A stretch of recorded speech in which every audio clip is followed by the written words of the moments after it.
राज्यसभा ने 20 दिसंबर शुक्रवार को देश में संसदीय और विधानसभा चुनाव एक साथ कराने के प्रावधान वाले विधेयक को ध्वनिमत से मंजूरी दे दी। साथ ही उससे संबंधित एक अन्य विधेयक पर विचार करने के लिए गठित की जाने वाली समिति में उच्च सदन के 12 सदस्यों को नामित करने के प्रस्ताव को भी ध्वनिमत से मंजूर किया है। इस समिति में कुल 39 सदस्य होंगे। इससे पहले कानून मंत्री अर्जुन राम मेघवाल ने निम्न सदन, लोकसभा और विधानसभा चुनाव एक साथ कराने के प्रावधान वाले 129वां संशोधन विधेयक 2024 और उससे जुड़े संघ राज्य क्षेत्र विधि संशोधन विधेयक 2024 को संसद की संयुक्त समिति के विचार के लिए भेजे जाने का प्रस्ताव रखा था। इसे भी ध्वनिमत से मंजूरी दे दी। इन सभी विधेयकों पर विचार करने के लिए बनी संयुक्त समिति में लोकसभा से 27 सदस्यों को नामित किया गया है। एक बार के स्थगन के बाद दोपहर 12 बजे जब उच्च सदन की कार्यवाही शुरू हुई तो मेघवाल ने राज्यसभा के 12 सदस्यों को इस समिति में शामिल करने का प्रस्ताव रखा।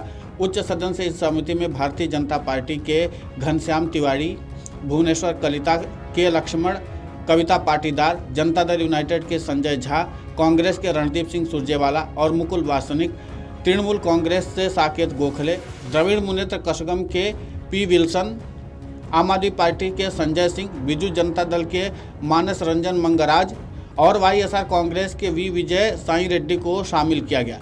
इस समिति में लोकसभा से जिन 27 सदस्यों को शामिल किया गया उनमें भारतीय जनता पार्टी से पीपी चौधरी, सीएम रमेश, बांसुरी स्वराज, पुरुषोत्तम रूपाला, अनुराग ठाकुर, विष्णुदत्त शर्मा, भातृहरि महताब, संबित पात्रा, अनिल बलूनी, विष्णुदत्त शर्मा, बैजंत पांडा और संजय जायसवाल शामिल हैं। कांग्रेस से प्रियंका गांधी वाड्रा, मनीष तिवारी, सुखदेव भगत को इस समिति का हिस्सा बनाया गया है। समाजवादी पार्टी की तरफ से धर्मेंद्र यादव और छोटे लाल, तृणमूल कांग्रेस की ओर से कल्याण बनर्जी, द्रमुक से टीएम सेल्वा गणपति, तेलुगु देशम पार्टी से हरीश बाल योगी, शिवसेना उबाठा से अनिल देसाई, राष्ट्रवादी कांग्रेस पार्टी एसपी से सुप्रिया सुले, शिवसेना से श्रीकांत शिंदे, लोक जनशक्ति पार्टी रामविलास से शांभवी, मार्क्सवादी कम्युनिस्ट पार्टी के राधा कृष्णन, राष्ट्रवादी लोकदल के चंदन चौहान और जनसेना पार्टी की तरफ से बालाशौरी वल्लभनेनी को इस समिति में शामिल किया गया है।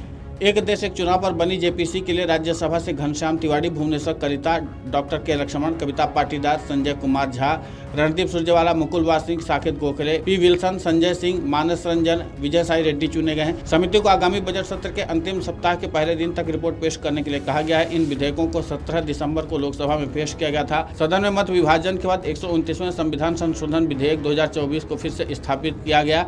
विधेयक को पेश किए जाने के पक्ष में 263 वोट पड़े जबकि विरोध में 198 वोट पड़े थे। इसके बाद मेघवाल ने ध्वनिमत से मिली सदन की सहमति के बाद संघ राज्य क्षेत्र विधि संशोधन विधेयक 2024 को भी पेश किया था।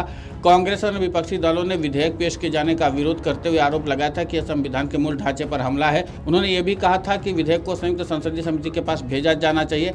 कानून मंत्री मेघवाल ने कहा था कि एक साथ एक चुनाव कराने से संबंधित प्रस्तावित विधेयक राज्यों की शक्तियों को छीनने वाला नहीं है, बल्कि ये विधेयक पूरी तरह से संविधान सम्मत है। हालांकि विपक्ष एक देश एक चुनाव के विधेयक के खिलाफ है और लगातार इसका विरोध भी किया है, लेकिन बावजूद इसके सरकार एक देश एक चुनाव विधेयक को लेकर अड़ी हुई है। हालांकि सरकार की ओर से कहा जा रहा था कि इस विधेयक पर हम बहस करवाना चाहते थे, लेकिन विपक्ष के हंगामे की वजह से यह संभव नहीं हो पाया। ऐसे में देखना होगा कि सरकार की ओर से जो पहल की गई उसमें विपक्ष की ओर से कितना सहयोग मिलता है। लेकिन फिलहाल इतना तो है कि विपक्ष इस मामले पर ज्यादा कुछ सरकार को सहयोग करने के मिजाज में दिखाई नहीं दे रहा। अब देखना ये होगा कि जिस तरीके से जेपीसी बनी है, इस जेपीसी के जरिए कितना कुछ सामंजस्य निकल पाता है।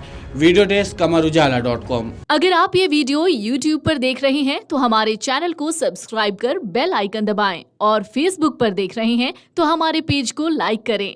8 मिलियन प्लस सब्सक्राइबर, आपके इस भरोसे के लिए बहुत धन्यवाद।